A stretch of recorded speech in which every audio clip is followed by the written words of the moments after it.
بسم اللہ الرحمن الرحیم الحمدللہ لا الہ الا اللہ محمد رسول اللہ صلی اللہ علیہ وسلم یا حی یا قیوم یا ذل جلال والاکرام یا ولی یا نصیر۔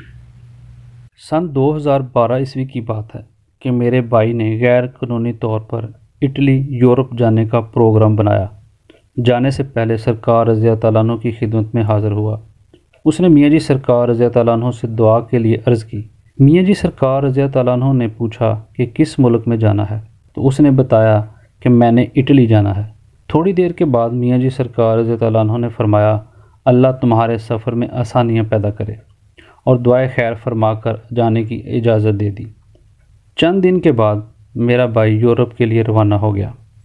ابھی وہ راستے میں ہی تھا کہ ایک دن اس کا فون آیا کہ اٹلی پہنچنے کے لیے میری ایجنٹ سے بات ہو گئی ہے، آپ لوگ مجھے پیسے بھیج دیں۔ ہم لوگوں نے اس کے لیے پیسوں کا بندوبست کرنا شروع کر دیا۔ ہمارے جو پیسے بینک میں جمع تھے، ایک دن میں اور میرے والد بینک سے نکلوانے کے لیے گئے۔ ہم لوگوں نے اپنی پوری رقم بینک سے نکلوائی اور اچھی طرح گن کر اپنے پاس محفوظ کر لی۔ جب ہم لوگ واپس گھر پہنچے تو میری والدہ صاحبہ نے میرے والد صاحب سے کہا کہ پہلے میاں جی سرکار رضی اللہ تعالیٰ عنہ کے پاس جاتے ہیں اور ان کی اجازت طلب کرتے ہیں۔ میرے والد صاحب نے میری والدہ سے کہا کہ ابھی ہمارے پاس پیسے نہیں ہیں، پھر کسی دن چلیں گے۔ میری والدہ نے بہت ضد کی مگر والد صاحب نہ مانے۔ ان دنوں اسپیشل رکشہ 250 روپے میں مرکز جاتا تھا۔ میرے والد صاحب اور ہم نے جو پیسے بینک سے نکلوائے تھے اور جو ہمارے پاس گھر میں تھے، ان سب پیسوں کو ایجنٹ کو دینے سے پہلے گننا شروع کر دیا۔ بینک والوں نے ہمیں 20 کے نوٹ والی 2 کاپیاں بھی دی تھیں۔ جب ہم نے وہ پیسے ایجنٹ کو دینے سے پہلے گنے تو اس سے 250 روپے زیادہ نکلے۔ یہ 250 روپے ان 20 والی کاپیوں سے نکلے۔ ایک کاپی سے 200 روپے اور ایک سے 50 روپے زائد نکلے۔ ہم وہ پیسے دیکھ کر حیران رہ گئے۔ ہم نے ان دونوں کاپیوں کو بینک میں اچھی طرح سے چیک کیا تھا۔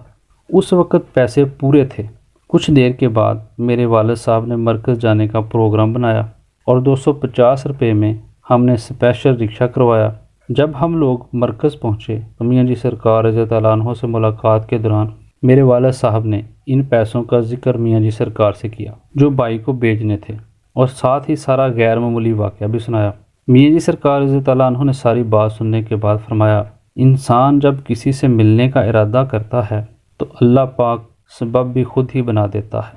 ان کرامات و مشاہدات سے آپ سرکار رضی اللہ تعالیٰ عنہ کے حال، مقام، بصیرت، دور اندیشی اور ولایت کی واضح مثال ملتی ہے، جس پر ہم لوگ عمل کر کے دنیا و آخرت میں کامیابی حاصل کر سکتے ہیں۔ آمین۔